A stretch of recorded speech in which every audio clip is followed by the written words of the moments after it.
You see, I told you. Yeah. I was 100% right. I've interviewed a lot of times. I've done over 4,000 media interviews. Can you believe? 4,000. Oh, here we go.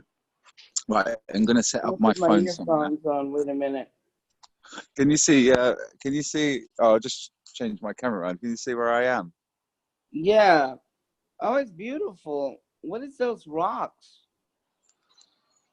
Yeah, where So are you? this is a Where's those rocks? this place is called Coldrum, Longbarrow, right?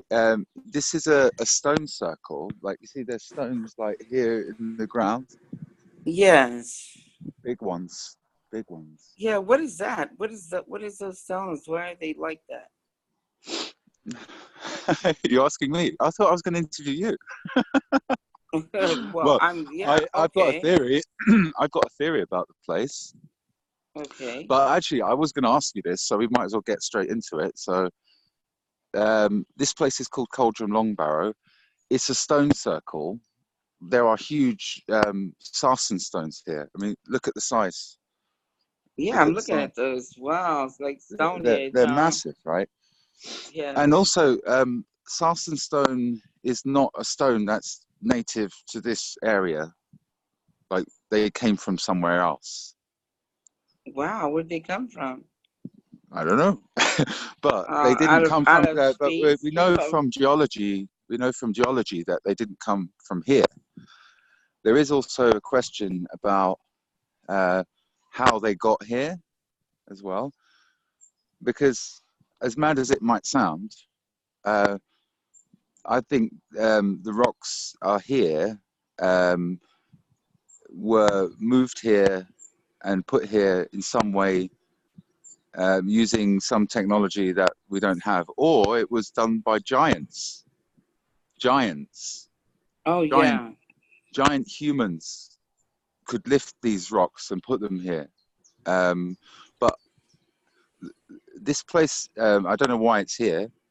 We know there's people buried in here because it's like a mound, a dolmen. This rock, these rocks here would have originally had a slab across the top, dolmen. Yes, wow. Um, and it's definitely got something to do with water, whether it's to do with running water underground or it was put here to attract water to this place. Not sure yet what it is. So, but this site is apparently thousands of years older than Stonehenge site. Have Which you is, gone to the Stonehenge site? yeah, I've been there before. Yeah, yeah. How far is it from you? Oh, I would guess about a couple of 100 miles.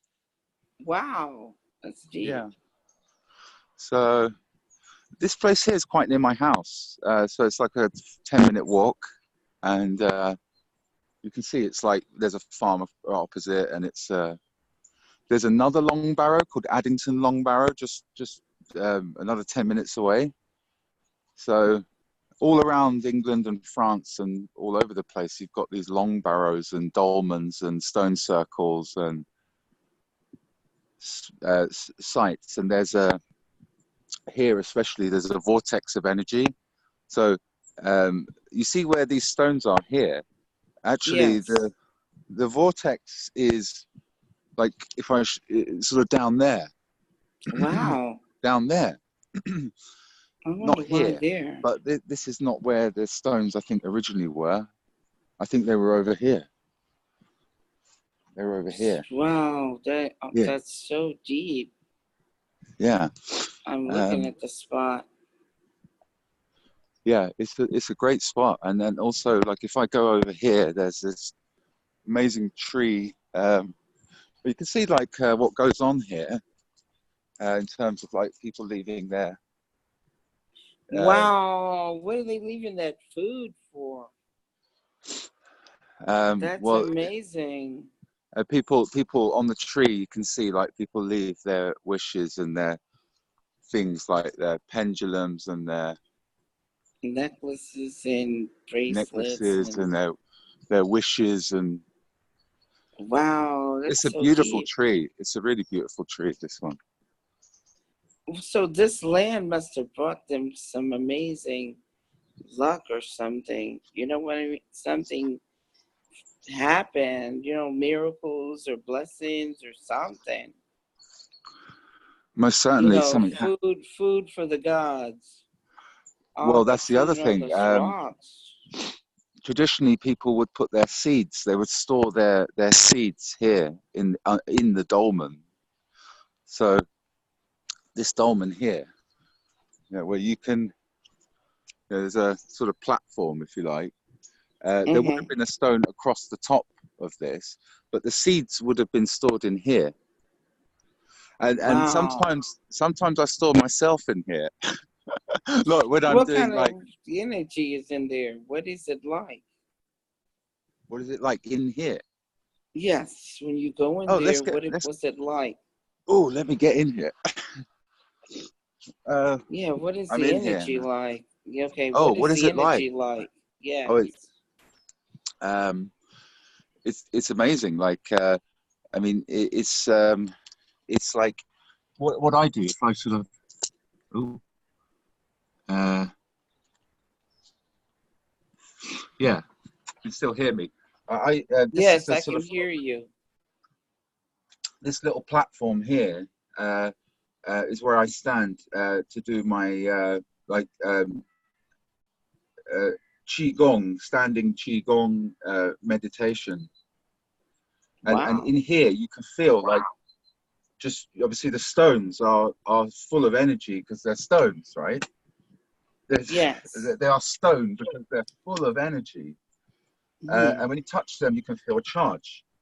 In fact, Wow. if I put a bit of aluminium foil and a multimeter on the stone, you can read the charge.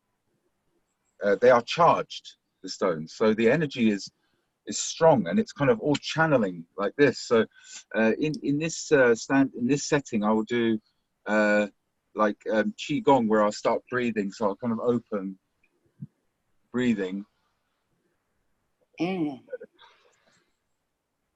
like this, and then I'll go down like Yes. this, and stand, and then I'll stand also like this in tree stance. Yes. And you picking up energy like that, huh? Yeah, basically, yeah. It's amazing. Standing right here is actually amazing. Something energetic, and that was one of the questions. One of the questions I was going to ask you about wishes. Remember I was saying before about, oh look, someone's left a little gold chain there. They sure Um, did. I can see it. yeah, people leave stuff here like crystals and things to charge them, because what happens here is in the daytime the sun is hitting the rocks, and the rocks are storing the heat and the energy overnight, and then before sunrise they release the energy. So when you come here, say five between 5 and 6 a.m. when the sun is just rising, the rocks suddenly sort of release a lot of energy at that time. Plus this place has a lot of earth energy, ley line energy, which people pick up subconsciously. They just come here, like people who don't know, you know, they will come here and then feel better just sitting here or something like here for a day, or, you know. Yeah, because the energies are on the ley lines. Do you know that?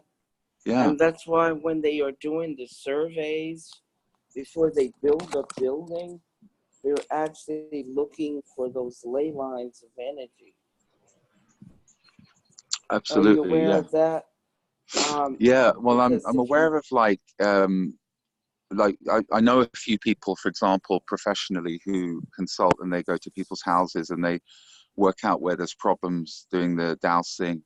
They will work out whether there's underground water or like problems like that, for example.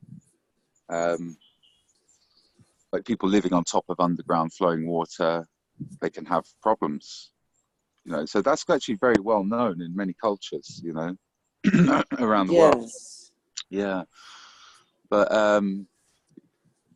oh, I thought I heard my crow. Yeah, I sent you a picture of my. I think my crow's dead now. By the way, Oh my God, let me see him. Where is he at? no, no. Is he dead for real? Hello? Partner, she found a little baby that had been kicked out the nest on a country road, and she took Yeah. it in the car, and then we ended up looking after it indoors for a couple of weeks until it was old enough to be outside, and then it stayed for many months, about 4 or 5 months, and one weekend we just went away for a weekend, and the cats were indoors, and our dog was with someone else looking after it, and the crow just kind of disappeared. But we think there's a cat that killed it because our crow was used to two cats and a dog. So our crow would play with two cats and a dog. You can imagine it was used to that from birth. So when we left it on Wow. its own, just for the first time, I think there's a neighboring cat that came in and killed it because the crow wasn't scared of the cat, you know? Anyway, Right, and he didn't know that I that didn't know. wasn't And his plan. I was training him to speak, right? He nearly said hello. Crows can absolutely speak like beautifully if you train them. And I was training him to say hello. Anyway, never mind. But I thought I just heard him. That's why I was You like, might have heard. I thought you heard him. Yeah. um, Wow. anyway, probably no. There's loads of crows around here, but he's got a funny. I think the reason it was kicked out the nest is because it had a funny sort of voice. It would go rather than like a proper crow. So the mother tends to kick that one out the nest. You know that with crows because they think it won't Oh, survive, and why? it didn't survive. There you Oh, go. Even with a bit of help. um, yeah. wow. That's wow. Um, so yeah. Anyway, one of the questions I might as well ask you straight away is about people come here, right, and they make wishes, right, and those Hmm. wishes can manifest themselves pretty quickly, right? So it seems to me that from the natural laws of the universe, that this would be giving you something pretty quickly in response, but also taking something away. And I don't know what that something is. So that was one of my questions for you: is what do you give away when you receive here? What do you give away when you receive? Well, you have to give something in order to get something.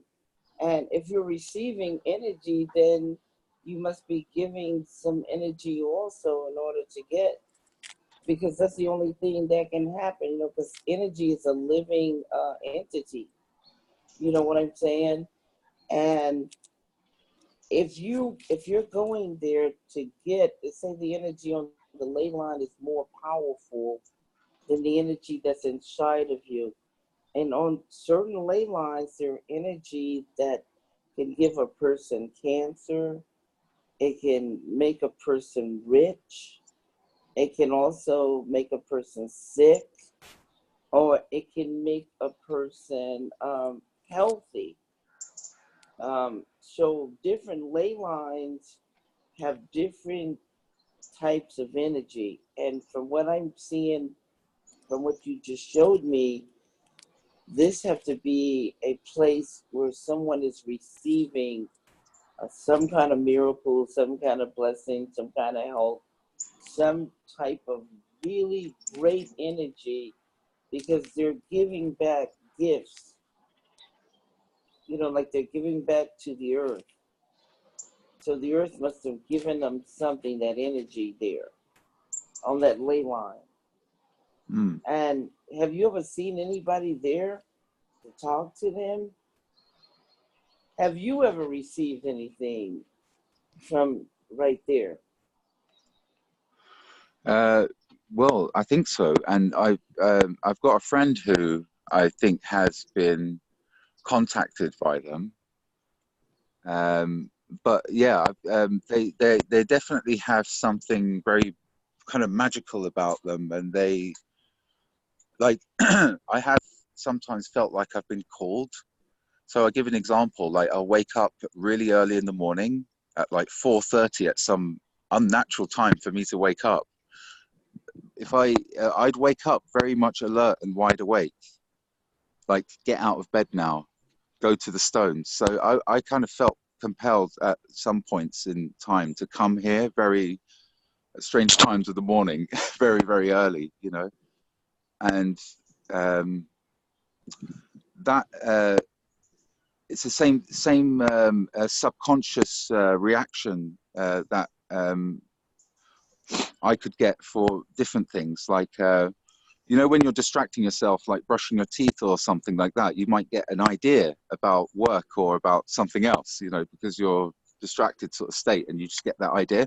That's what it's like with these things. They just come, you know, the idea comes to come here, you know. So yeah, there is some communication going on here, and there are residents, for example, people that live around here that come here, they walk their dogs, they come here every day and they pray and do things like that. And there are like druids and pagan kind of types that come here, and they're the ones that leave the the flowers and the apples and the offerings and stuff, and do all the rituals here. Yeah, because that site seemed like it's an old site. But what is the name of that site? Coldrum, Longbarrow. And what did they say about it? I mean, was it found in ancient times, 1,000 years ago? You see, this is the thing, right? There's very little about this left. There aren't any books or any things that have survived this long, because we're talking about 3,000 years before Stonehenge was built, and that was so long ago. There was a period of history where people went around destroying these sites as well, to make sure that people didn't wake up to what they're about and why they're here, and you know, that culture surviving, you know. Well, did you ever think about a UFO? That, you know, those sites have something to do with UFOs?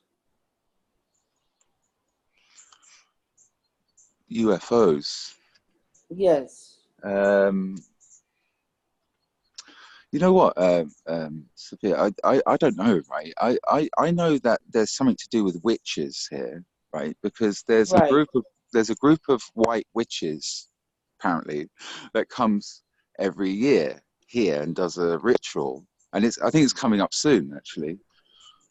Or they do several ones, I think, maybe. But I know because one of the old ladies that's lived here for 50 years, I was here talking to her, and we was like, how do you think these rocks got here? Who put them here? And we were chatting about that. And then I told her my theory, because I was researching rock levitation, right? How are people doing rock levitation?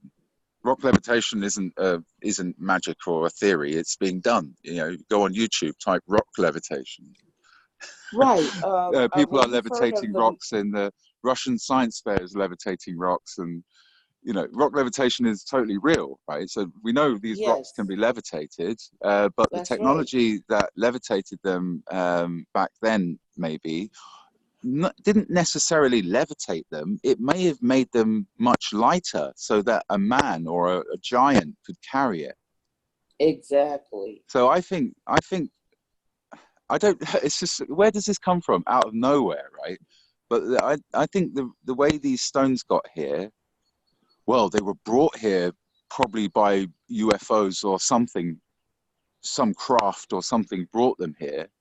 I don't know. Maybe it was that, or maybe it was people were using sound to levitate, to make them lighter, and then there were giants who were, you know, the giant skeletons they've found, you know, the huge skulls and the big jaws, human ones. They're like they're like 4 times, 5 times the size of a regular man's skull, you know, now. These were the giants, yeah. So I think there might be giant bones even here, where giants might be buried. And who were giants? Were they offspring of some alien race? I don't know. But there's no information, so we don't know. So there can't be a belief yet about that. So yeah, well, I believe that there were giants, and it's proof that there were giants. And I also believe that they knew the science of levitating or reversing the weight of the rocks, because these stones were huge. And like you said, either a giant carried them or they levitated the stones by reversing gravity on the stones. And you've heard of Coral Castle over in Florida, right? Where this man supposedly moved the site from one part to another part, and he had an old pickup truck, and they couldn't believe how did he move those uh, tons of stones, that outweighed the truck. Mm. And he said that he read an ancient book, an old book from the ancient Egyptian pyramids. Did you ever hear Mm. about this? I think so, yeah. So this guy has a monolithic stones in his garden, and he's built his own site, and then he moved them himself. Yeah, Right. I did hear. Yeah, I did come across that. I did come across that, and I actually met a lady in England who is part of a group of geomancers who get together and they sing. It's a group of women. They sing, and they sing here as well. Actually, funny enough, not this same group, but that's what they do here. But they use singing and some sort of, that's their sound vibration. They're singing all together, and then they can make things lighter. But anyway, apparently there's a story of a friend of mine whose grandmother was um, apparently a white witch, a really amazing woman who passed away. And she passed away on the winter solstice, the morning of the sunrise of the winter solstice is when she actually passed away. And apparently on her deathbed, surrounded by a family, there was a big light and everything, something amazing happened, But yeah, what's very interesting is Wow. that I had like a friend who was telling me stuff out the blue, like we'd have a normal conversation about something else, and in the middle of it, a couple of sentences would come out that would just not be from this person. So that was like, for So example, I was who was reading, go I ahead. was reading a book about rock levitation one evening, and then this friend that rings me out the blue, and he's talking about something completely irrelevant, and in the middle of the sentence he says something about levitating rocks. I was like, wow, whoa. And that's like that was all at the time of making discovery about this place.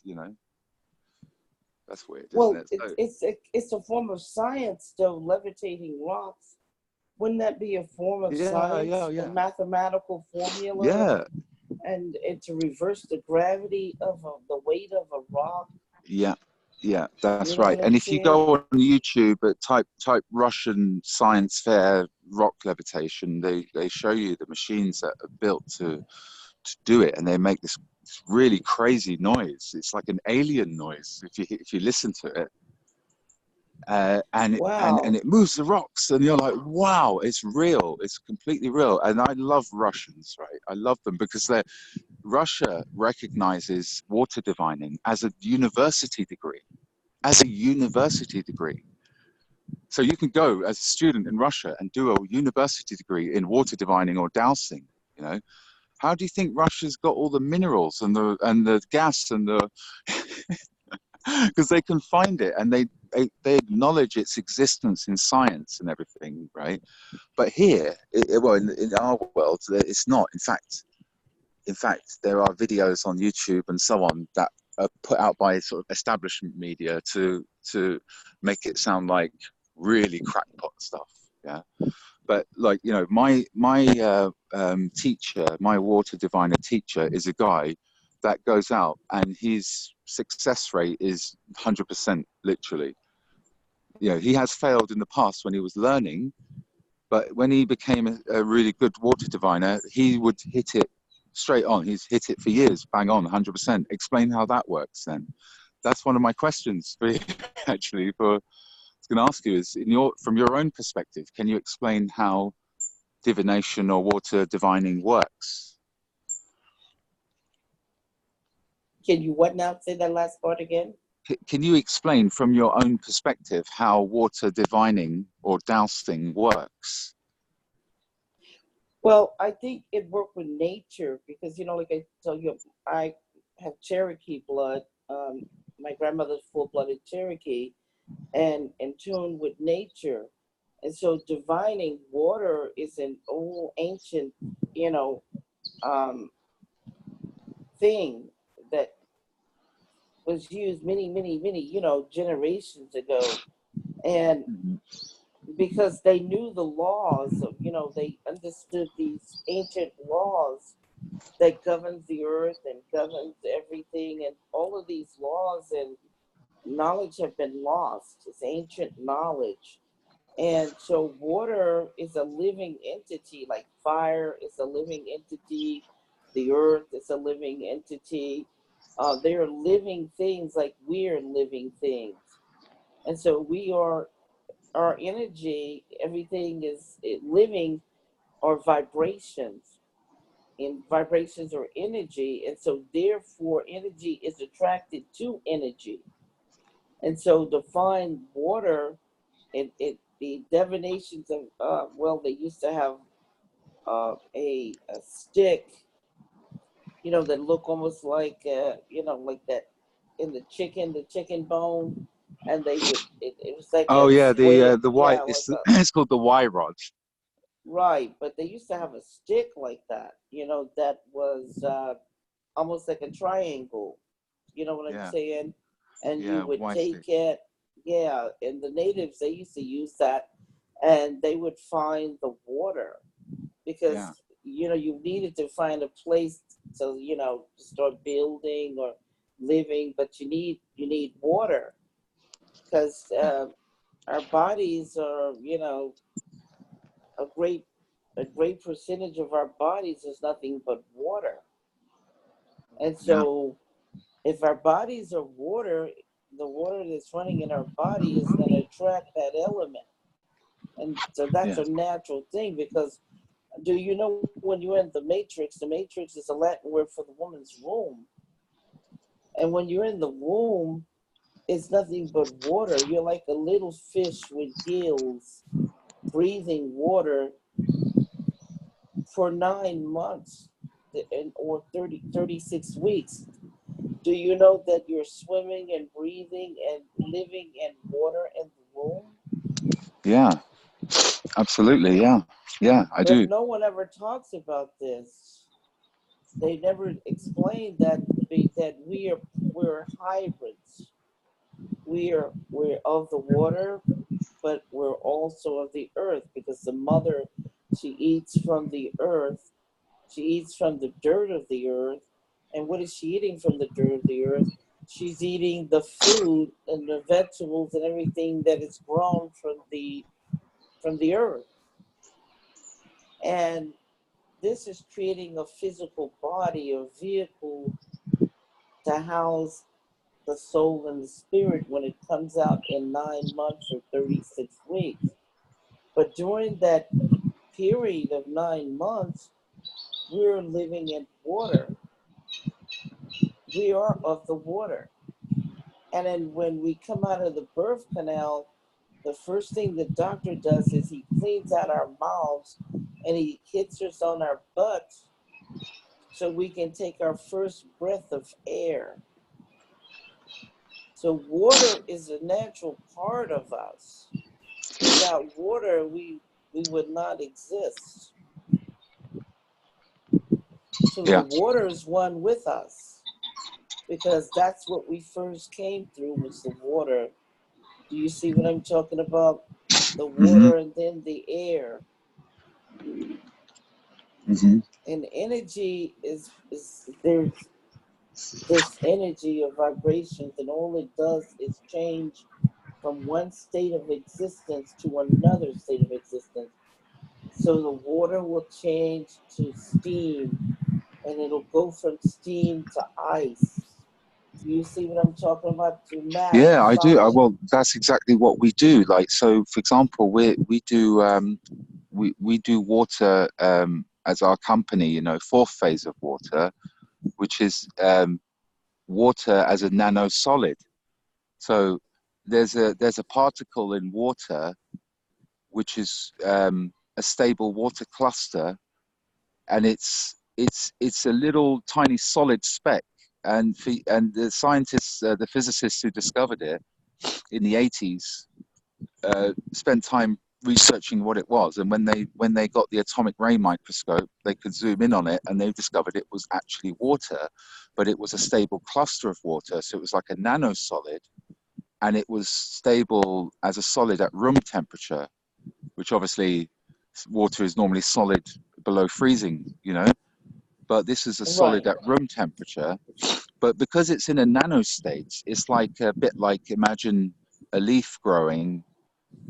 It's like gases and liquids turning into nanosolids and a leaf forming. So at that nano level, the energy is really high, the charge is really high.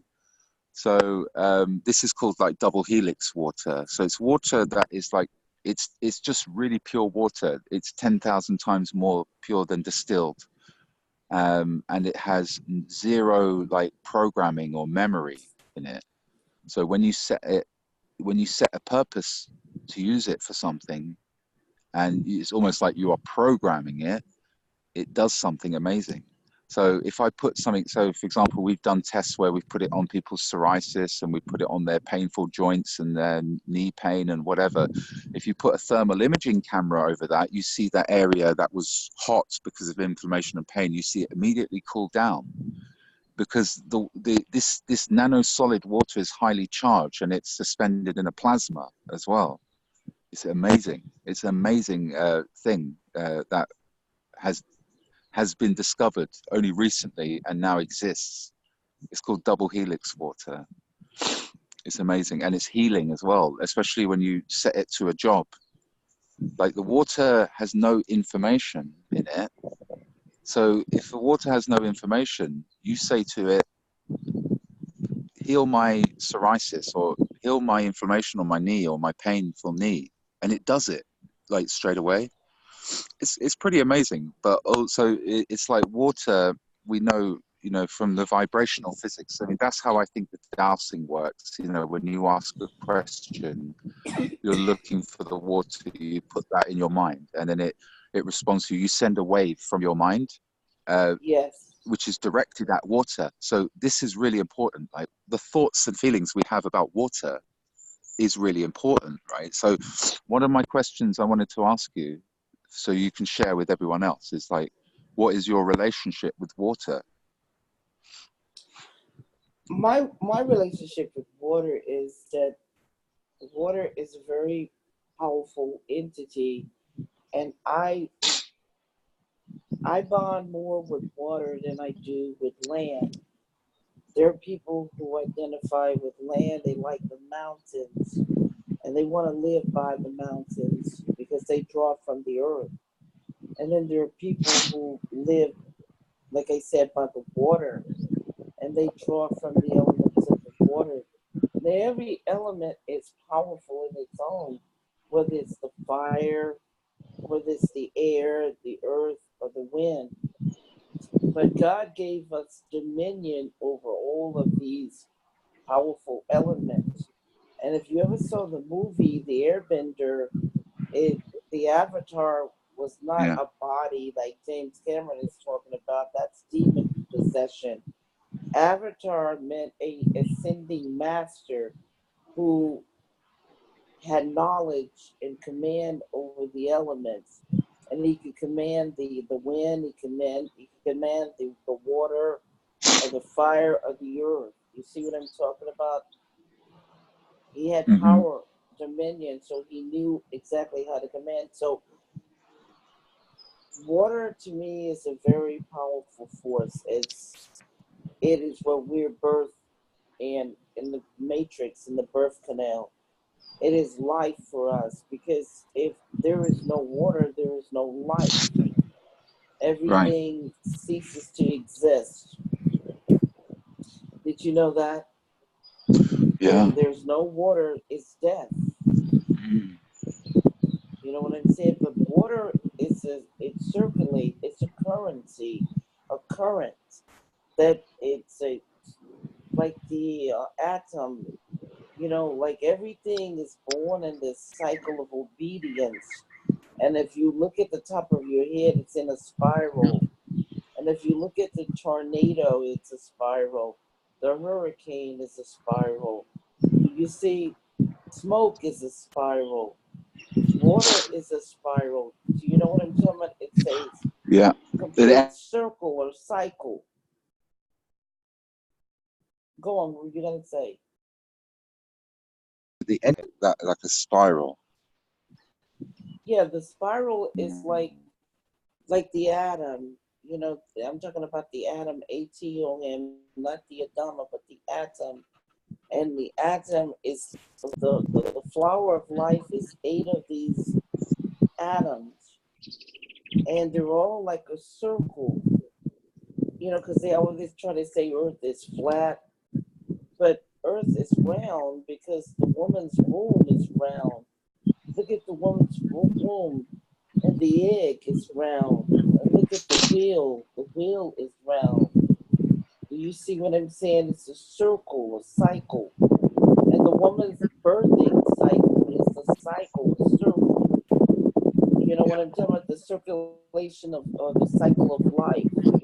Like everything, there is no end to anything. It just begins again and again.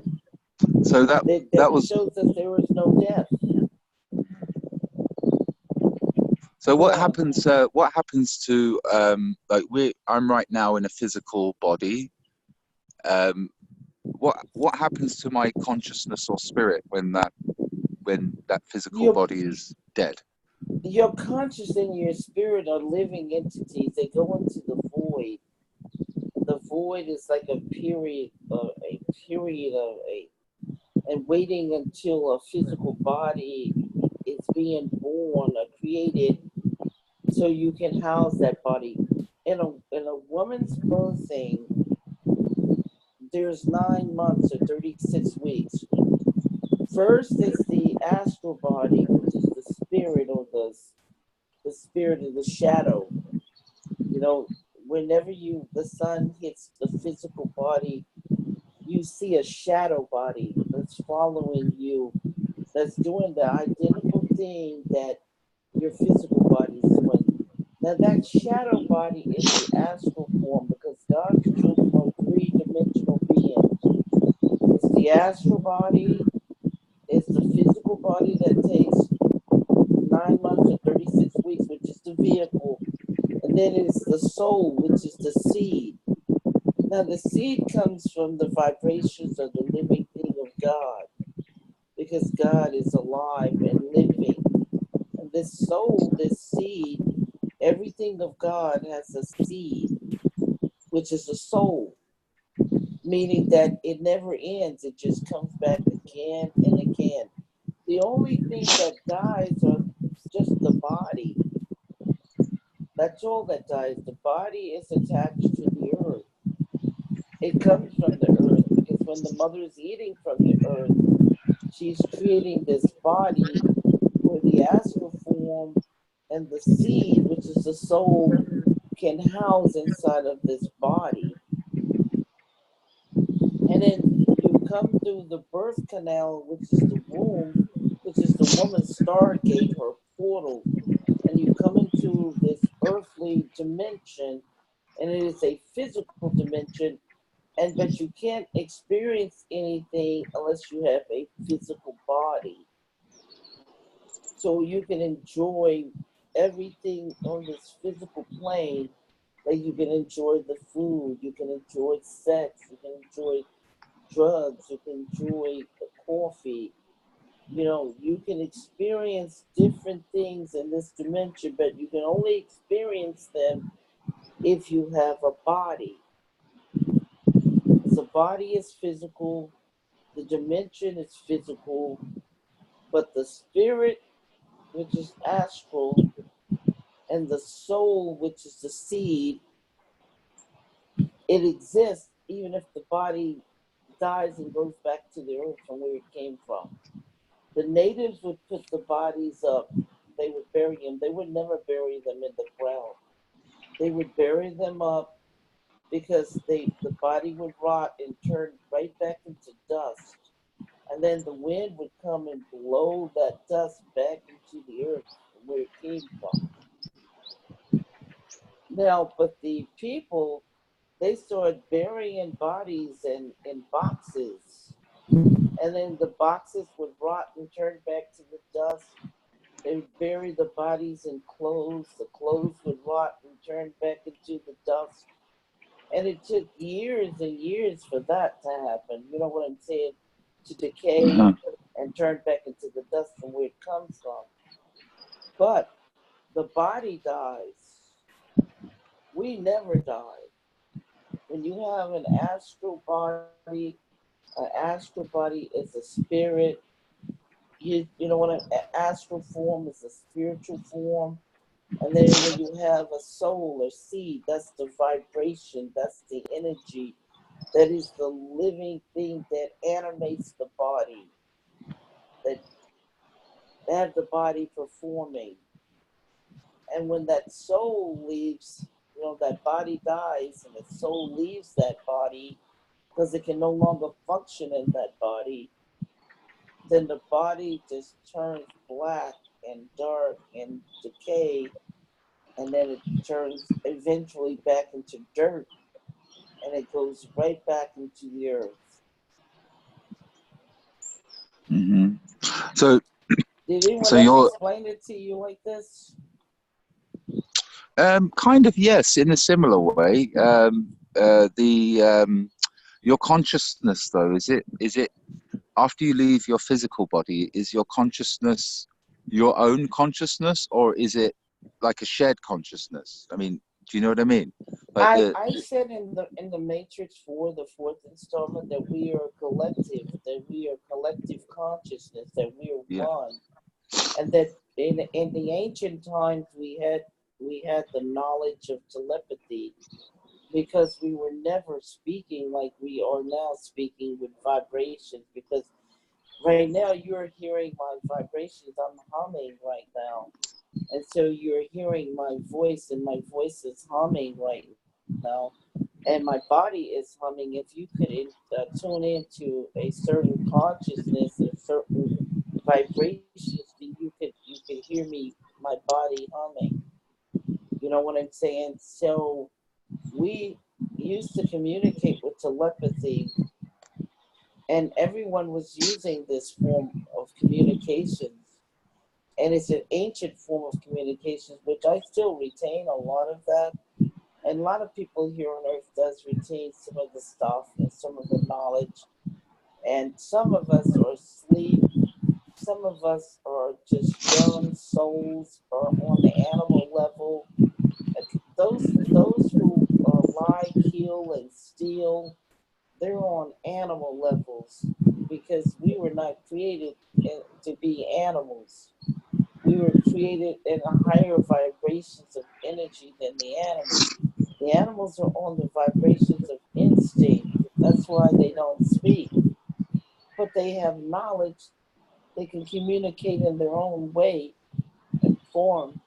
But we were created in a higher consciousness of vibrations and energy.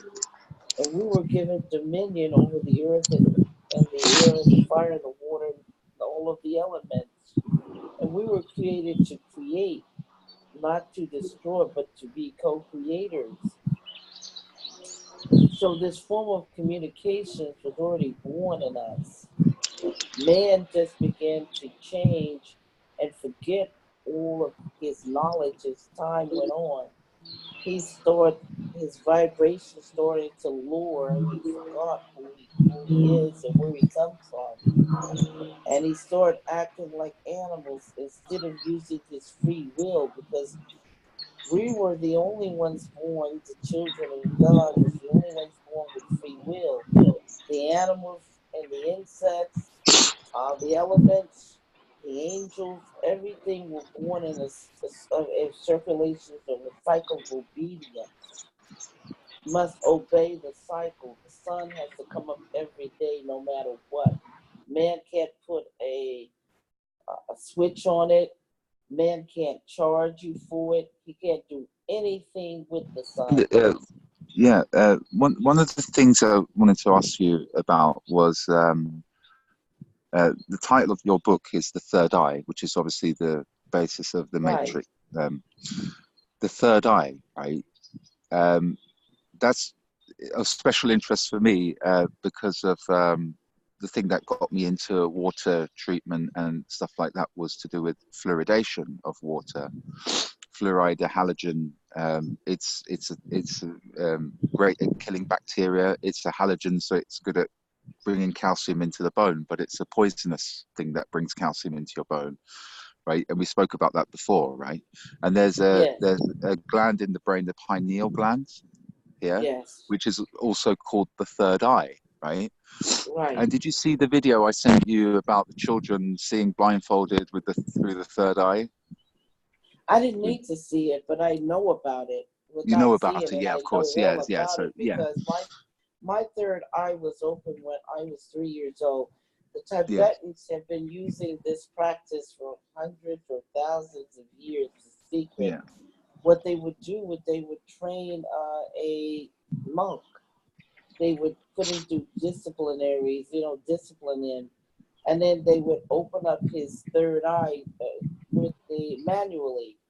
They would take a little stick and they would, right up in the forehead, they would actually stick that little stick in there and open up his eye so he could see for the Dalai Lama. So anybody who would come to see the Dalai Lama, they would know what their intentions were. If they came for war, if they came to do harm to the Dalai Lama, or whatever their reason. Mm. So my third eye was actually it was accidentally, but there are no accidents, no mistake. My brother, when he was little, he got a little bow and arrow for Christmas, and it was a plastic arrow, but he exchanged it for this sharp stick, and he shot me with it, and it pierced my third eye. I still have the little dot there, the little where he opened and it bled a little bit, Mm. but I could see. And that's where the pineal gland is, or the third eye is located right between the two Sort of here, hemisphere, right in the yeah, middle. Right, that's right. yeah. And a lot of people don't know this, but yes, the Tibetans, they learned this secret. They have this ancient knowledge, a lot of old books in Rome. They have the Rome, like in the Vatican, where the popes are, they have all this information and knowledge that they keep from man. But a lot of people have this knowledge still inside of them, through their DNA. And my knowledge comes from my DNA. And anyone can reach inside of them through their DNA and pull forth knowledge because we were the ones who created the books. The books didn't create us. We wrote the books. The books didn't write us. We came before the books. And that's why there are books or knowledge because man had the knowledge first and then he began to create what is called a book.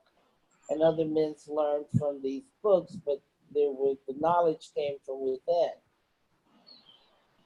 So what I'm Mm. saying to you that the Third Eye Matrix and Terminator book I am talking about in 38 years ago in 1980, 38 years ago, I'm talking about digital downloading.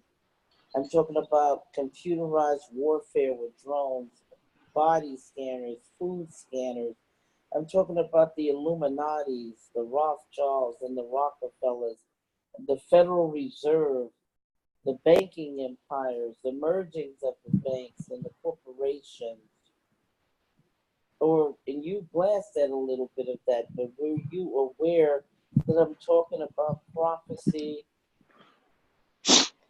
30, 38 years before you guys had wakened consciously to even realize there were such a thing as the illuminated ones, Illuminatis? Did you see this in the book, the Third Eye Matrix and Terminator book?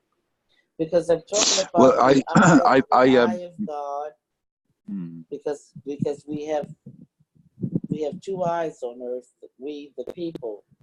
But the third eye, there's an all-seeing, all-knowing eye, the eye of consciousness of God.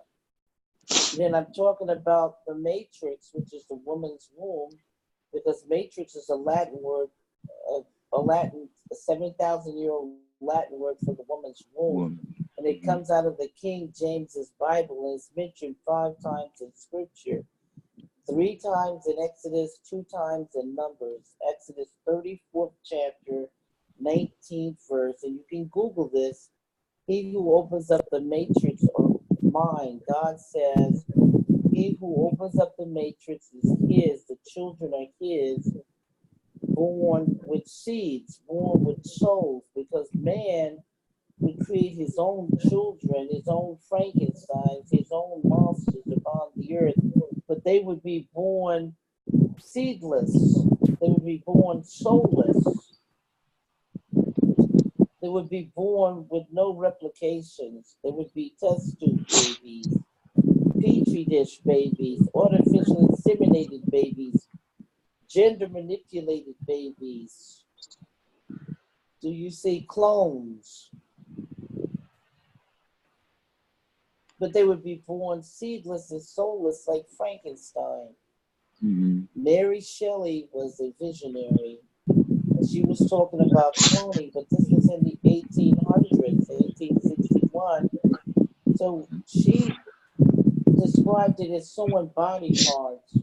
And what do we know? Sewing body parts, creating a body, it's organ transplant. It's transplanting organs from other people and creating another being from organ transplants and blood transfusion. But you never looked at it like that, Frankenstein, Dr. Frankenstein, and the Frankenstein monster. And what happened?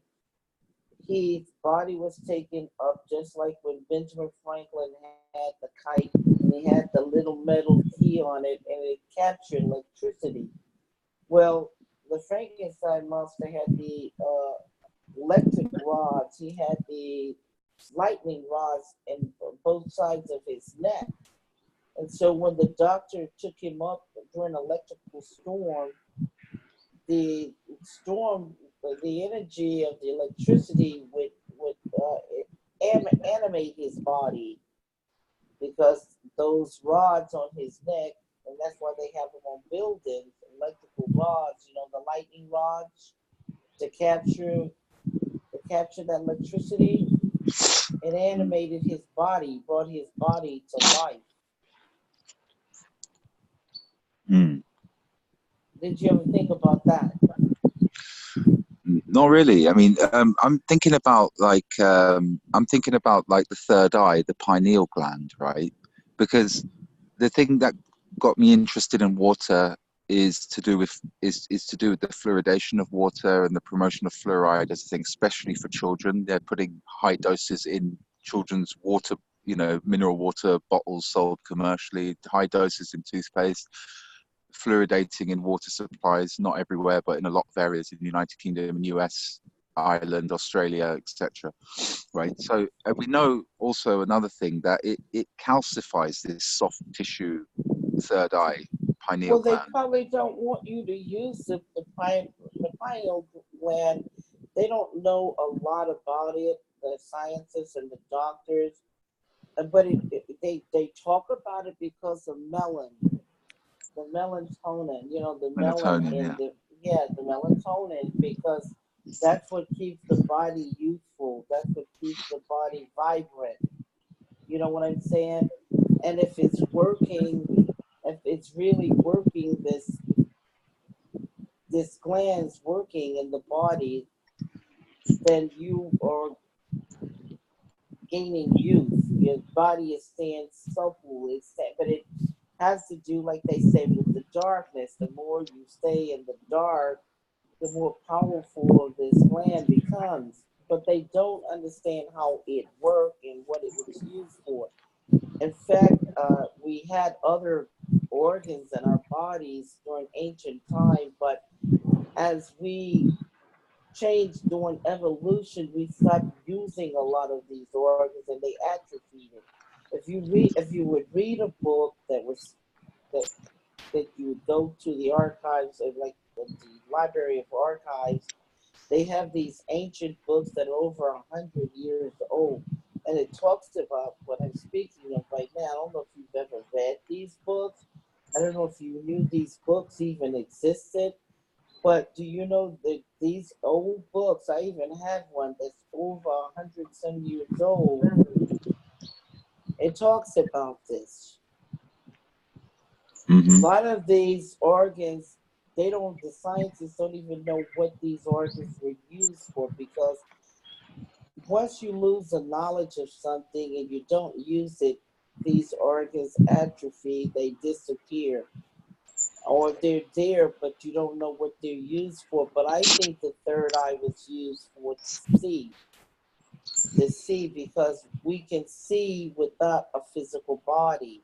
That's why when you read talking about the video about the kids being blindfolded, but they can read books, and they're talking about these indigo kids. I'm talking about them in the fourth installment of The Matrix. The indigo kids, they were with the Oracle. The Oracle is based on myself as being a visionary seer, a shaman. A shaman is a healer.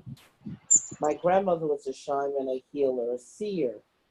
Mm. And so these kids, they're talking about these indigo kids because these kids have these unusual gifts. And I know Mm. you were reading a little bit about it in the Matrix 4 book. Am I right on this or not? Yeah. Yeah, Well. because you don't need the body to see. You Mm. don't need the body. You can, it's called telekinetic energy. You can use telekinetic energy, and you can command, like I said, with when the movie, the Airbender movie, if people Mm. would see that movie, it tells you that we have the power to command all the elements. So Mm. these children, they can see without seeing. They don't need the physical body because you have your astral body, and the astral body is higher consciousness, and it doesn't need the body to do anything. It only needs the body in the physical realm to do the physical things, but the Mm. conscious or the astral body can actually travel. It's called astral traveling. Astral projection. That's right. It can travel and see you. It can go and see other things. It can hear conversations. It's called remote reviewing with the Is that government. the is that the character in the Matrix 4? The is it Sorry, or the Sarah, godlike Sarah, Sorrow? yeah, Sarah. That's right, Sarah. Yeah. Yeah. Yeah. Yes, him, yes. And Yeah. he is teaching Neo. He Yeah. is teaching Neo. When Neo turns him around, Neo sees the numbers, the binary codes in where his eyes are. You see the binary codes, the one and the zero, to the machines. Mm. You know, the computer, the binary codes, because the universal language is mathematics. And math Mm. is just a form of vibrations and energy. So the whole world and the whole earth and the universe is governed by these vibrations and energy. Now, the words and the spells came with the witches and the warlocks. And this is where the illusions were created. And I don't know if you knew that or not, but the witches and the warlocks, and when you were in school, you got your butt whipped if you didn't understand your spelling or spells, because that's what spelling is, spells. I don't. You probably never looked at it like that, but that's Uh-huh. what spells. Spelling is spells, and craft is witchcraft. But because you're working a craft, and what are you creating? You're creating illusions, because this is what Chris Angel and Houdini and David Copperfield and David Bland And when you practice magic, whether it's black magic or you're practicing magic, period, the magic is where the wizards and the warlocks and the soothsayers would bring forth illusions. And then Moses of the Bible, he had the staff of truth. And that staff of truth would eat up the illusions of the lies. Because magic is nothing but a form of illusion, but it has no substance. So it's there for a moment, and then it's gone. Yeah. Yeah. Yeah. Now, Yeah. if you learn the universal language of math, that is vibrations. That's where all co-creators, whether you're an engineer and you're creating a car, or you're an architect and you're creating a building or a bridge, you're creating with quantum physics, you're creating with calculus, you're creating with ancient sacred geometry, you're creating with math. And the greater math you have, the greater knowledge of math, the greater inventor, greater creator you'll be upon the earth. Like Nikola Tesla. Like, because I Right. was talking to a friend yesterday. That's It's right. like the number 9. Nikola Tesla said the number 9 holds. If you can work out the secret behind the number 9, you know the secrets of the universe. And I was like, okay, because 9, you multiply 9 by anything, it adds up to 9. The 2 times 9 is 18. 1 plus 8 is 9. 3 times 9 is 27. 7. That's right. And the You know, root so, and the root of 2 plus 7 is 9. The root and of also if you 27 multiply is 9 9. by 2.25 or 2.75, even decimals, it still adds up to 9, but on a layer above. So what is the significance of the number 9? Well, this is the deal. The 1 is the alpha, meaning the beginning. And the 9 is the omega, meaning the end. And everything goes back to the 1. There is no number called 10, which is a compound. It's nothing but 1 plus 0. And there's no such thing as 11. It's just 1 plus 1 is 2. So all the numbers start repeating itself, and it goes back to the 9, which is the omega, the end. So 9 is like, a look, 3, 6, and 9. So that number 9 is 3 threes, and the number 6 is 2 threes, 6, and then 1, 3, 6, 9. So the number 9 is a triple. It's like the Father, the Son, and the Holy Ghost. It is a triple. Do you see what I'm talking about? Because Yeah. everything ends with the 9, and everything begins again with the 1. Everything goes back to the 1. Means it's the full cycle of life.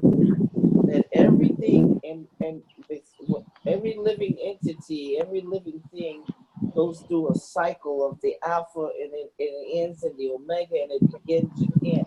Meaning that there is no end to life. That it's a 0, like God is 8888. And if you look at the triple eights, there's nothing but zeros. One little 0 sitting on top of another 0. And whether these 888 are vertical or horizontal, these little zeros meaning that life is forever in every direction. It means that God is forever, and there's no end to him, whether it's vertically or horizontally. The zeros are going on and on and on forever.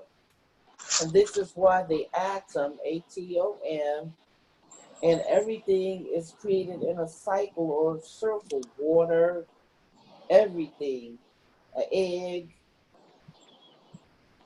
even above your head, the way your hair is growing.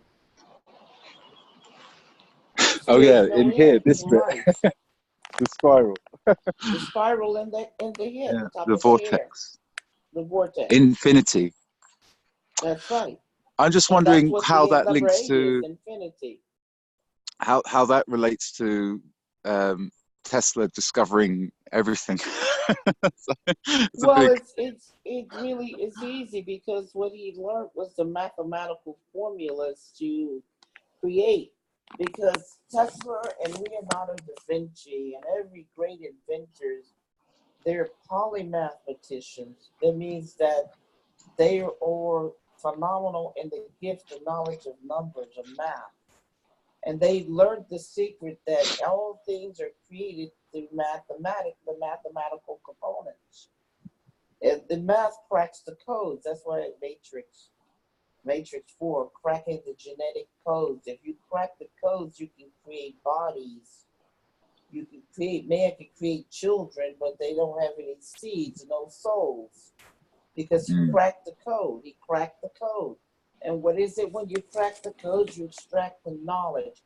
Because everything is coded. It has a code in it. And you just got through talking about the code in the water. When you were talking about water, and you said that when you go deep, you see this code. It's a living code, and it's amazing. Well, that is the code of water. And you can use that code to heal, or you can use that code to destroy. That's how energy flows. Because God says there's only one, that means there's only this one living energy, and man can use this living energy to move forward, or he can use it to move backwards. And that when you open up the hood of a car, there's only one battery propelling the car. But when you look at the battery, it has two different poles on it. It has a positive outlet, and it has a negative outlet. And it tells you this is how energy flows. It flows from right to left and from left to right. And when you're moving forward, you're going positive.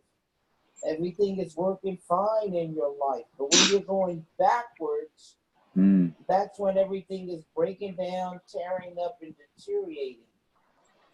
That's when the car it's going to catch on fire. That's when the car is not working because of the way the energy is flowing. The wires, if the wires are crossed, if the wires wear out, if the wires are not properly installed, you're having a breakdown. It's the same with life. To live is to move forward, L-I-V-E. To go backwards is evil, but it's the same word, E-V-I-L, L-I-V-E going forward, E-V-I-L going backwards. So evil is going backwards. So sin is going backwards, going against the natural order of things. Did you ever look at it like that? I looked at it. I looked at it in terms of like numerology, because there's like numerology in words as well, like you were saying earlier on. So, for example, like love and hate. Love. There's four letters in love, and there's four letters in hate. You know, enemies have 7 letters, friends have 7 letters, lying has 5 letters, truth has 5 letters, negative has 8 letters, positive, so does positive. Crying has 3 letters, cry has 3, joy has 3, anger has 5, happy has 5. So there's a numerology in that as well, I think. Yeah, but did you not know that they were anagrams? That Neo, look, Neo. Oh yeah, look, anagram. Neo is nothing but an anagram for the one. The one. O-N-E. Yeah, look, one. O-N-E-N-E-O, Neo. And look, did you look at the movie with Ellen's movie, Searching for Nemo, is searching for the omen. O-N-E-N-N-E-M-O, Nemo. When it's going in one direction, going backwards is Nemo, but when it's going forward, forward is Nemo.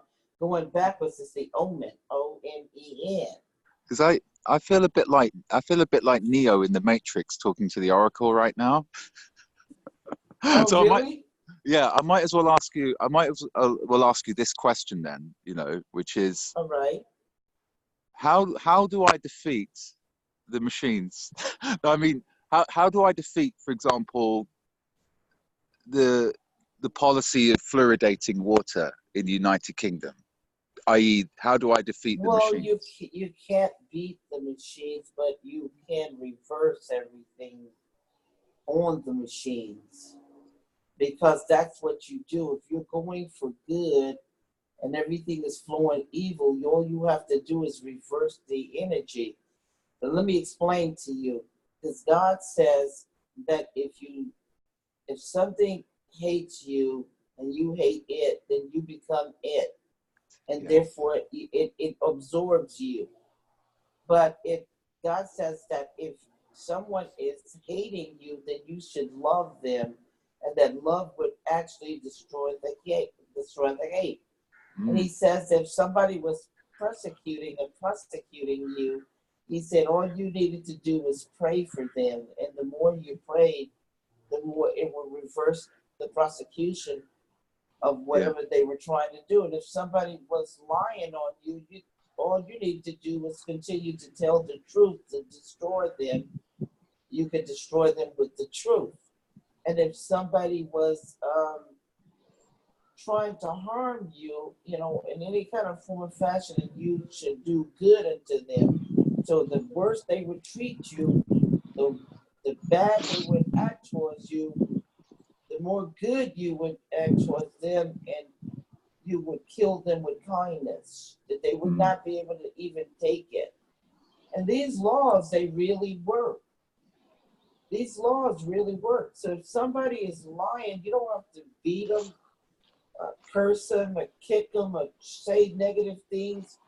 All you have to do is give out positiveness for any negativity that is coming your way. If you would reverse that energy, then everything in your life would change, and it would be positive, and positive would attract other positiveness.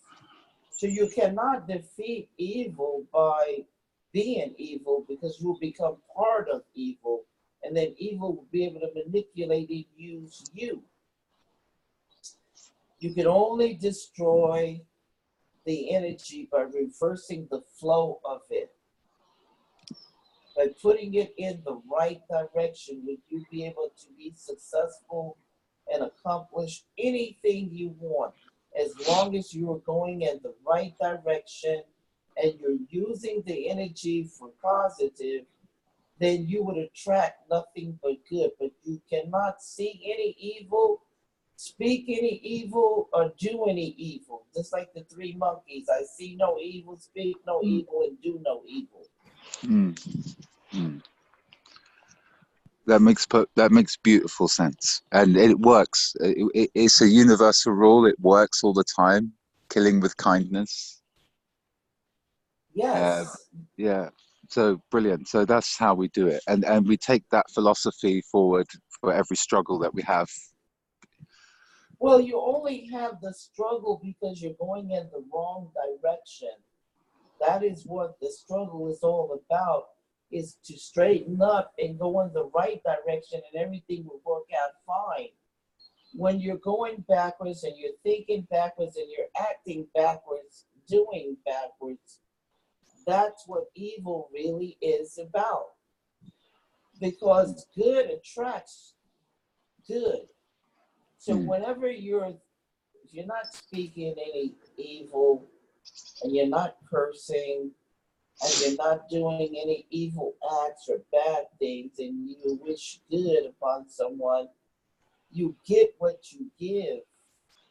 Yeah. So the more you give, the more you receive, because each man give it to himself. Whenever you help another, you're helping yourself. If you Mm. hold your whatever, your money or your time, and you hoard it, then you're holding it for that rainy day, and the rainy day comes. Because you are the one that is creating whatever is going on here for yourself. You're creating. If you ask the universe for something, it shall give it to you. Especially when you ask and you believe, and you ask with emotions, it'll give it to you. That's right. Especially here, for some reason. That's right. Well, here, the universe is like a big genie. It has to obey. You can't direct the energy. You can't say, well, I want $1 million and I want to hit the lottery, or I want somebody to die and will it to me, or I want to find it, when I'm walking around, or I stumble on some and I find it. You can't direct the energy. When you ask for something, you have to let the energy, the universal laws bring it to you in a manner that is safe for you and comfortable for you and righteous for you. You have to trust the universal energy that it knows better for you and let it deliver what you ask for. It's just like a father or a mother. And you come to your mother, you come to your father, and you say, Dad or Mom, I want a bicycle. And then you just leave it alone and go on about your business. You didn't already told them. Now they're thinking, okay, we're going to get Johnny a bicycle. Okay, should we get it for his birthday? Wait a minute, should we surprise him if he gets good grades in school? So now the mother and father principals are working to bring Johnny his bicycle. So now Johnny's birthday comes, and wow, here comes his grandfather. He's got the bike under his arm because the grandfather got the bike. The mom and dad forgot about it. Mm-hmm. But the universe didn't forget. It whispered in the grandpa's ear and told him, hey, Johnny likes that bicycle. Get him that bicycle. And Johnny's like, wow, I wanted that bike. I wanted that bike. And look, I got it. He's telling his friends the emotions because he wanted it. And he asked for it, but he didn't direct it. He didn't say, hey, Mom and Dad, hey, look, why don't y'all get together and put your money together and get it for me? Hey, Mom and Dad, why don't you do this? Dad, why don't you get an extra job and get the bike for me? See, he wasn't directing the energy. So if you don't direct the energy, you will receive anything that you ask for if you leave it up to universal mind to decide how it properly will deliver what you ask for. You just got to be careful what you ask for because you can receive good as well as evil. And this is where God says the sun shines on the good as well as the evil. The sun doesn't just shine on good people, it shines on evil people. So evil people can use God's gifts to do wicked things. Like you're talking about the fluoride in the water, which is not needed. But somebody's benefiting from it because somebody is getting paid to put the fluoride in the water. Somebody is getting paid to manufacture the fluoride, and they don't care. They're building their happiness off of death of others or harm of others. So they got cursed money. Because you got to realize when you're getting money here on earth, it goes by your act or your deed. If you're doing good deed, you got good money. But if you're doing evil deeds to get money, it's cursed. It's blood money. And blood money and cursed money brings evil with it on your relatives, on your legacy, on your family members, and on you. Yeah, absolutely. Absolutely. I can see so many examples of people I know in my life and routes they've taken in their career and choices of who they work for and who they spend their money with, and the outcomes clear. Sophia, I wanted to ask you, yesterday we were talking and I was telling you the story about how I came across the Akashic record, and then later on you were like, oh my God, you've not read my books. And I was like, but I've got them. And I'm saving them for a special moment. And I actually then power read them last night, both of them. And then oh my God, okay. And then obviously I got into the Matrix 4 bit about the Akashic record, and I was like, oh my God. Can you imagine? Last Yeah, night. but you didn't even know So that they were there. Do you know how old the book is, the Matrix 4 book? The Matrix 4 book, the fourth installment of the Matrix, it comes right behind Matrix 1, and 2 and 3 is a dream, so Neo and Trinity never die. They wake up from the dream, and the saga of the Matrix continue. But the book has been out since 2010 for 9 years, selling globally around the world to the fans. There's 3 to 4 billion fans globally, and they've been needing a Matrix fix, and they've been reading the book, waiting 16 years because of the lies. The studio's been lying to them for 16 years, since 2003, that a fourth installment was coming. Then I continued my work and put out the fourth installment, which the fans know is the real thing. And look, when I'm talking about the Akashic records, look at the copyrights, 2010. You didn't even realize the book had been out for 9 years, did you? No. But when you read it, it was just like if it was written today, right now. And also, when I read it, I couldn't put it down because it was so captivating, and it was. Obviously, I've watched the films as well, so I'm kind of playing the movie from where I left it off, you know, in my head, really, and it's brilliant. Yes. But obviously, like, it's just funny, you know. I came across this Akashic record, and then this is in the story. So Neo. I'm not going to ruin it for anyone who hasn't got the book yet, but they should buy it if they haven't. But what is the Akashic? Go ahead and give them a little spoiler. It's just okay, because sometimes spoiler alerts, they need to. A lot of them, no matter, it's layered, so they're going to see something new every time they go back in the book. Yeah, this is as we were talking yesterday, and I was telling you about the healer that used the Akashic record to find out information that he couldn't have possibly known about my brother, you know. Yes. Yeah. So that's when I first, like a couple of years ago, first came across what is a Akashic record, you know. This is real, you know. Yeah, and this is obviously real. It is very real. So I've had my experience with it, you know. But can you tell us all, like, what is it? What is it? Well, I cannot explain the Akashic record to people, but I will give them an idea.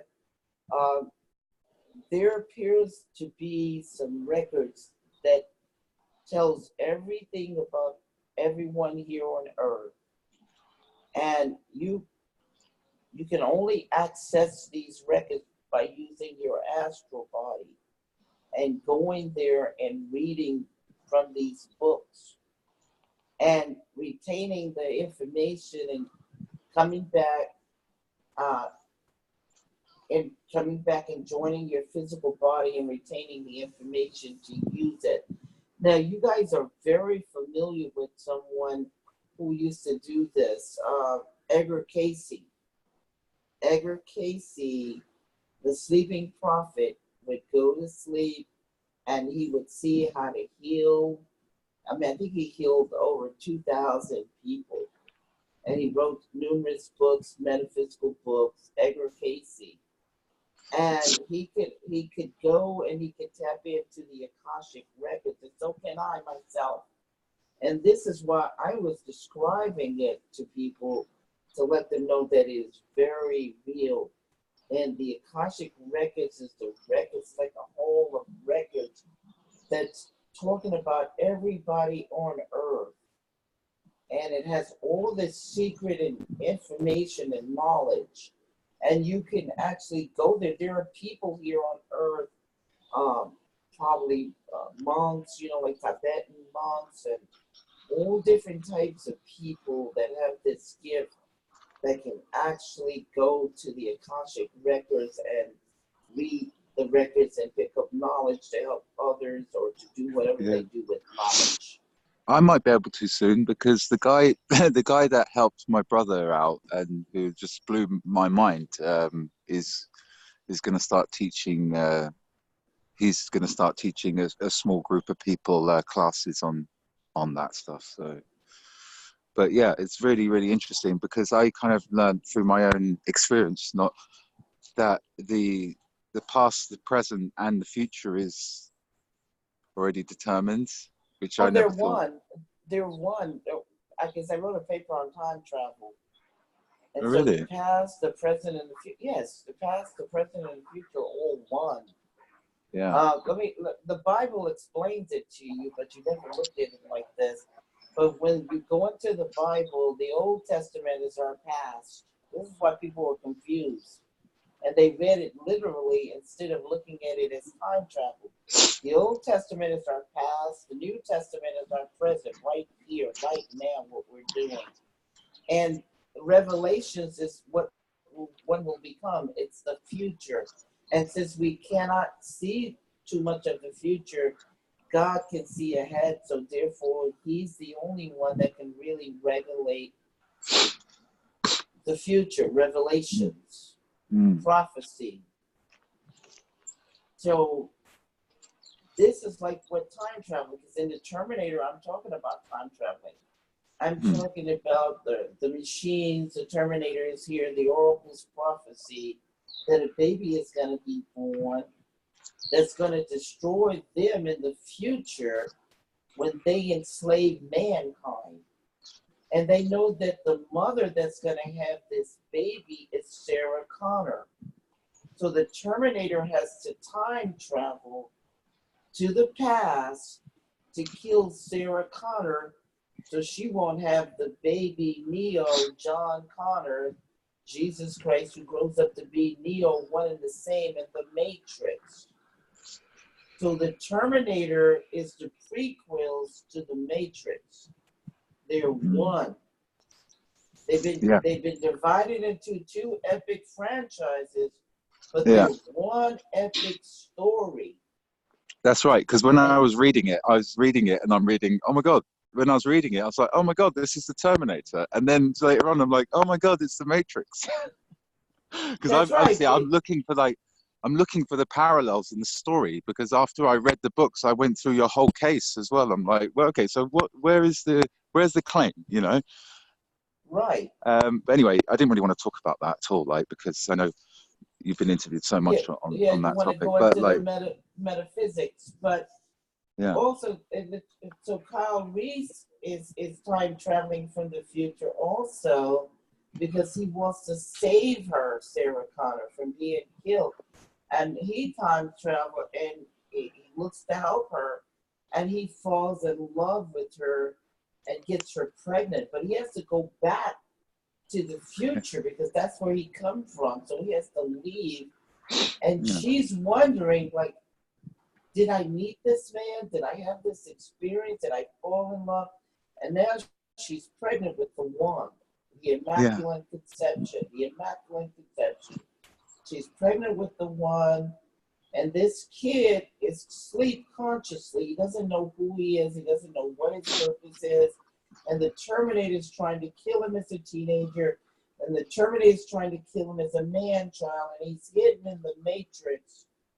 And he's hidden, like the machines are looking here, there, everywhere for him. But he's hidden right in plain sight in the city, right in front of them, because you can't see something like they're looking for your keys and they're right on the coffee table.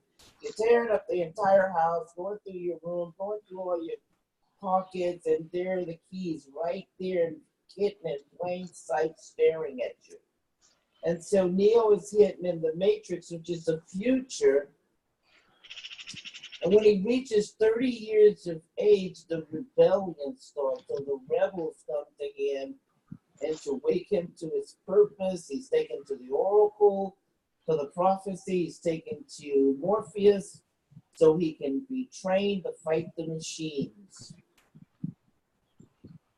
Because I wrote The Matrix and Terminator, the script in the book, Third Eye Matrix Terminator. Well, Just one like question. Lords of the Ring, with J.R. Tolkien wrote Lords of the Ring. The Gravity book, the Gravity movie. The Maze book, the Maze movie. The Harry Potter book, the Harry Potter movies. So, one thing I wanted to ask you, I guess finally, really, because you've really beautifully answered all my questions. In the end of the Matrix 4 book, there's references to the truth. In my mind, like truth is like physics. There's like plus or minus. It attracts or repels, and there's only one universal truth, That's right? right. That's true. But then I got confused at the end of the book when it talks about your truth. Do you know what I mean? I don't understand what My that truth. means. I don't Uh, have a truth. I can't. didn't create truth because it doesn't belong to me. No, that's what a lot of people, they're using this euphemism or whatever, that your truth, my truth, his truth. Yeah. There's only one universal truth, and that truth can never be altered or changed, and it doesn't belong to anyone. And let me give it to you like real. That sun is gonna come up every day. So now, if it was my truth, I'm gonna say the sun's coming up every day, or you would say, no, I didn't see the sun yesterday at all. It didn't come up. That Yeah. sun comes up whether it's a cloud over it, it's raining, it's snowing, it's just on the other side of the world, and someone else is getting it when you're not getting it, but it is coming up every day. So how can it be your truth and my truth that it didn't come up today, or that Yeah. it doesn't exist? You Yeah. see, it's a universal principle that it has no switch on it. Do you see what I'm saying? So truth doesn't belong to any of us. We didn't create it. We didn't invent it. It's not ours to claim or want. So what Now, is it? wait a minute. Everybody has an opinion. Hmm. Now, that you can lay claim to. Everyone has an opinion. Hmm. But it is no such thing as your truth and my truth. So what was said at the end that is disturbing or confusing to you? Oh, now I wish I had the book with me because it was about something to do with what matters is.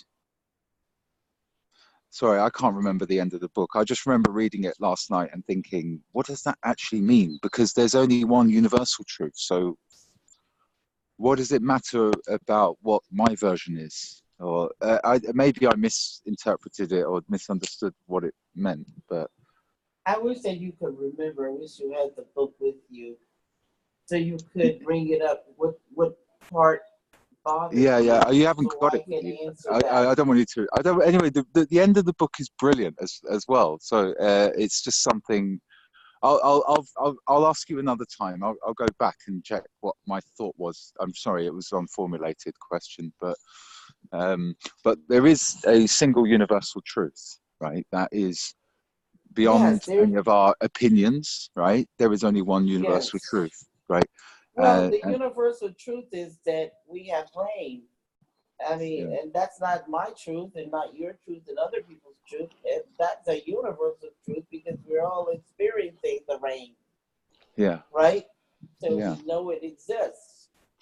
So that's why I said that, if you throw something up, the universal truth is it's going to come down. It might hit you in the head. So if that's not my truth, there's somebody else's truth. You see what I'm talking about? That is a universal truth. yeah, most definitely. So that's why I said truth cannot belong to anyone because truth was here before we got here, and we didn't create it, so it couldn't be you. The only thing I think people can take they can take ownership to is a lie. You told that lie, because lies are all different. When people tell different lies, they've told different lies. Yeah. But the truth, it remains the same no matter what. Different lies, many lies, but one truth. That's what I'm saying. Yeah, yeah. I see. Right. Okay. Yeah. I think somebody just reversed that. You know what I mean? They always reversing stuff. they think it sounds cool, but it really doesn't sound cool. My truth, your truth, his truth. That doesn't sound cool at all. It's Yeah, just like yeah, saying a bunch of confusion. yeah. Yeah, I mean, yeah, as I say, there's only, in my mind, there's only a single universal truth. Uh, it's the same. The water divining works on that basis. The programming and the question has to be specific so that there isn't any room for interpretation in the question. Yes, Otherwise, I it's see like what you're writing saying. code. It's like writing code that's not clean. And it's got room for the computer to make a decision. That's not a good question, like this is in the divining stuff we're doing. But anyway, like, um, I just want to say it's been really interesting, just really helpful as well, that you've given me your insight to all these questions that I had, and it's been really, really helpful. It's been revealing, for me. And I really love what you're doing, and you're such a creative force, and you've captured the imaginations of everyone in such a huge way with your vision and, the story, which is the story of the world. It's the story of our history in the world, and it's like, it's the story of now and the future. And it's like, it's so interesting because it's real, like all the concepts are real. They exist in the book as sort of parallels, like the Akashic record, the higher self, the astral projection, and these things are just all going on. They're all features of your book, and that's why, just for everyone, wherever they are, the story just captures the imagination of everyone. It's like reading your book last night. I couldn't put it down. I was aching. Like I was in a, I was actually physically aching, going, I shouldn't really move or lie down or change position. I was like, no, just carry on. It was actually because that's like I couldn't put it down because the story's alive in the mind. It just captured my imagination and everyone else's, and that's why they loved the films. Terminator, The Matrix. So I just want to thank you so much for talking to me and answering some questions. And then if I think of some more, hopefully I can WhatsApp you some. If that's okay? Oh, I think we should do a part two, and I can't wait to see what everyone thinks. And when they write in, they write an opinion. But definitely get the Matrix 4 book, the fourth installment, the movie coming soon for sure. Not rumors, but the fourth installment and the book validates that. Yeah. Well, I can help you out with martial artists if you need martial arts actors for the movie. I heard that. Okay. Well, we're gonna put some divining of water in the Matrix 4. Okay. So people can understand that principle. It's an ancient principle that goes way back. Because you got Yeah. to realize that it was a part of life and part of living to find that water. You couldn't just go to Yeah. any land and just start living on the land and there's no water because that's death. Yes. Did you see the water diviner, the film with Russell Crowe? Not that long ago. I don't know. I don't think I've seen that movie, but I'll look for it because I do have Netflix and I would love to see it. Yeah, I don't. I remember the going. information. I would Yeah. So definitely see it. it's a good film. It's a really good film, but it's not very much to do with water divining. It's just the guy who's the father who has two sons, and they go off to Gallipoli. They die in Gallipoli, the Battle of Gallipoli in World War One or two? Was it one or Oh two? no, I didn't see that one. But yeah, that's yeah. I'm a water person. I love water, and I'm trying to do something to And help I do people with too. water. And I'm not interested in like magic or this divining stuff that people can get into, this other world, occultism and that stuff. I just think the gold standard is water. The gold standard of divining is water.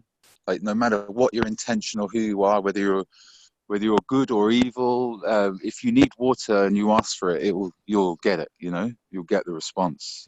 Everyone does. Everyone could. Yes. But I know every tribe has always had some people who could find water for that tribe for their survival, you know.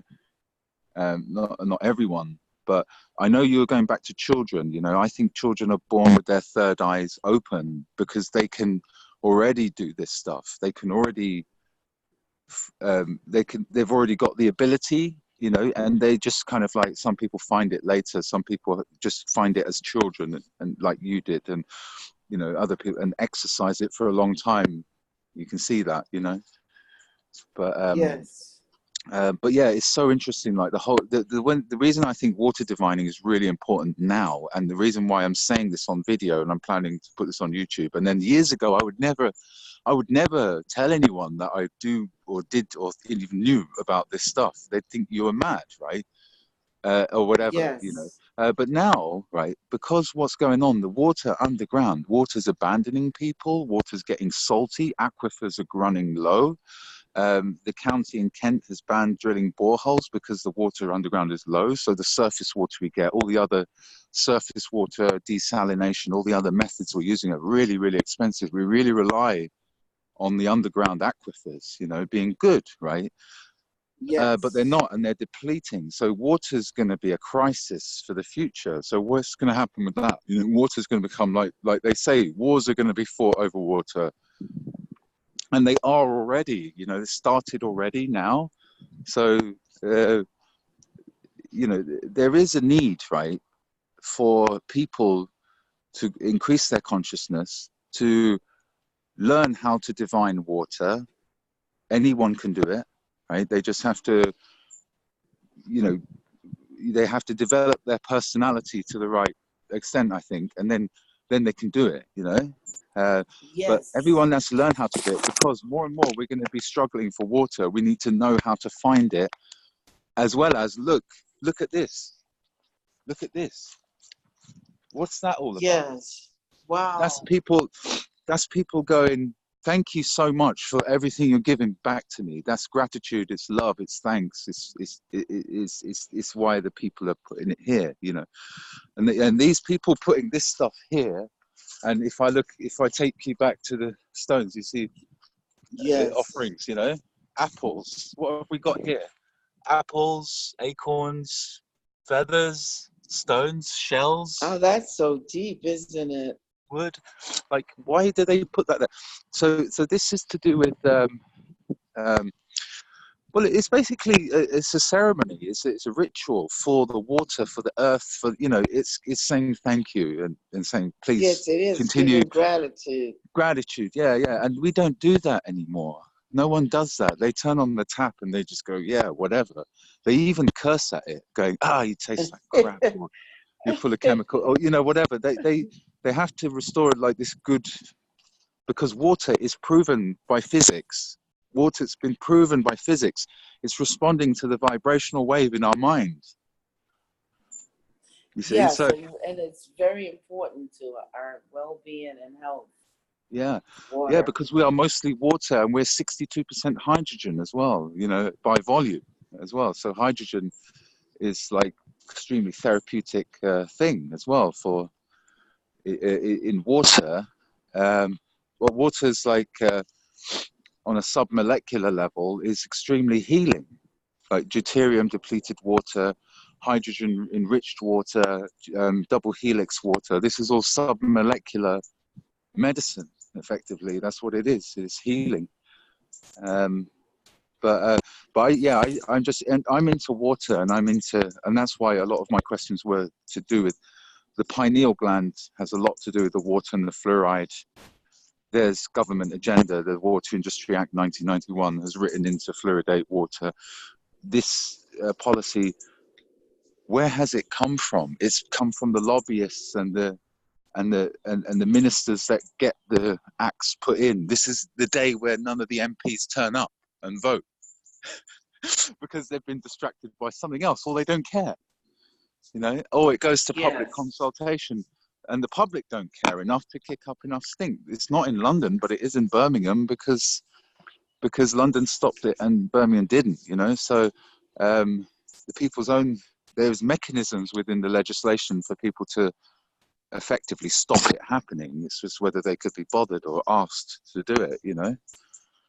So, but yeah, that water is such an interesting topic because it's got consciousness, and because it's also going to be, it's also something that is abandoning us, and from a scientific point of view is a huge challenge. All the scientists are now working out how to save humanity, how to desalinate water in a, not in a hugely expensive way that consumes huge energy, but in a way that is actually cheaper and more accessible. And that's the challenge, you know, for the next generations. They're going to be challenged not by shortage of oil and coal, and they're going to be challenged by the shortage of water to grow crops. Yes.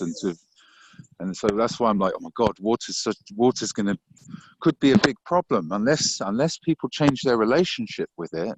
I mean, that's why I asked you, what's your relationship with water? Is you change your relationship with it.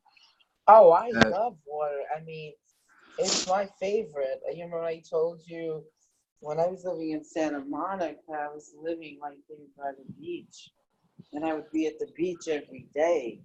yeah, yeah, Yes, I love water. I yeah, prefer water over mountains. yeah, I yeah, prefer water, yes. yeah. You Me know how too. some people love the mountains. I never cared for the mountains. I remember when I was a kid, I was living in Albuquerque, and it had those mountains, and they were like barriers, and you Uh, know, yeah, land always seemed like barriers. But water was like yeah. living and energetic, you know. Yeah, yeah.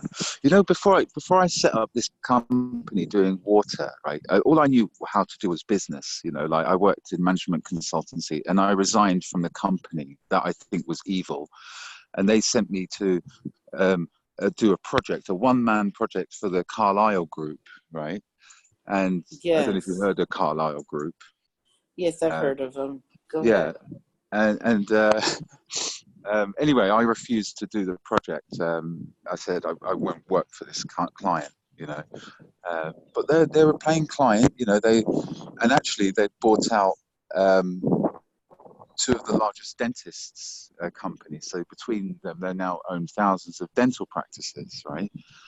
Mm-hmm. So companies bought out thousands of dentists, and they wanted me to go in there and work out how to merge the companies and so on, right? So that was the project, and I was like, no, not doing it. And they're like, well, um, I said, because of what this company is engaged in, you know, Carlyle Group. Just look them up. What are they engaged in, you know? So I was like, Yes. okay. I was like, no thanks. And then I resigned after that, you know, because they forced me to do it, right? And anyway, I had a 3-month notice period, and they said, okay, do this project. So I sort of half did it, you know, but not with any enthusiasm or engagement. I didn't even go in. I went to one meeting with the Carlyle Group in their big swanky offices, and it was like going to visit the head office of like the most swanky office you've ever seen, opulent, Mm. you know. It was like devil's advocate, you know, with With Al Pacino Al and Pacino. It was like Keanu their Reeves. office in Devil's Advocate. It was that expensive in this heart of London, Mayfair, the most expensive part of London, you know. So I turn up there Yes. and I go to a meeting, and I'm sitting there waiting. I get in, and I'm in the room with the vice presidents of Carlyle Group, right? And the meeting hasn't even started yet, and people are sitting down. So I take a seat I'm in between two of their vice presidents, right? And about 10 minutes in, the woman turns around to me. I haven't even spoken to her yet. And she looks at me and she says, sometimes you have to dance with the devil to get what you want in this world. Mm. And I'd She obviously, was wow. and I was like, what? I was like, what? That was out of the blue. No context to that whatsoever. And then I stood up. I just instinctively stood straight up, and I grabbed my bag, and I'm like, and I said something. I won't repeat. Oh yeah, she gave you a message. Yeah, I Like said, people give you yeah, messages and you don't even know them. Go ahead, because that used yeah, to she gave happen me a to message, me. and I said, I stood up and I said, F this, I'm out of here. And I stood up and I walked out, and I walked out the meeting, you know. I walked out Yeah. the meeting because that was it, you know. Um, and then I was like, that's it now. Oh my God, there's people shooting. Look, can you hear that? I heard that. Yes. Yeah, look, they're Oh my shooting birds. God. Look, they're shooting Oh birds. yeah. What Yeah, because fucking I could. assholes, like, Wow. And for you fun. can't eat the birds, so why shoot them? Yeah, look. You know. You know what? This is what I'm talking about, right? This is why, like, water abandons people, right? Because farmers spraying the fields with pesticides at the same time, as well as there's guys shooting birds, as well as people filling the land with landfill, as well as people dumping shit in the rivers, and you know what I mean. So Oh there's yeah. lots of that stuff going on, you know. Anyway, never mind. But you know, uh,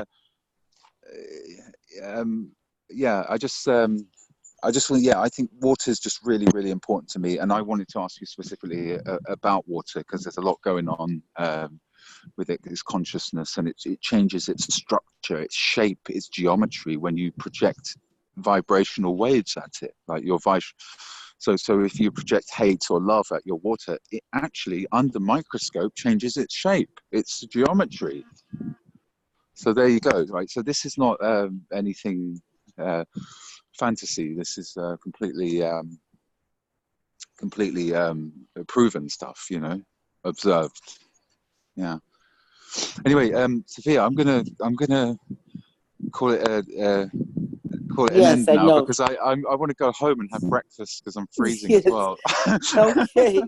Well, let's end it here, and I enjoyed it, and we're looking forward to the next one. Yeah. Thank you Okay. so much. Thank you so much, Sophia. You're amazing. I love you, and thank you so much for talking to me and You're sharing welcome. all your knowledge and insights.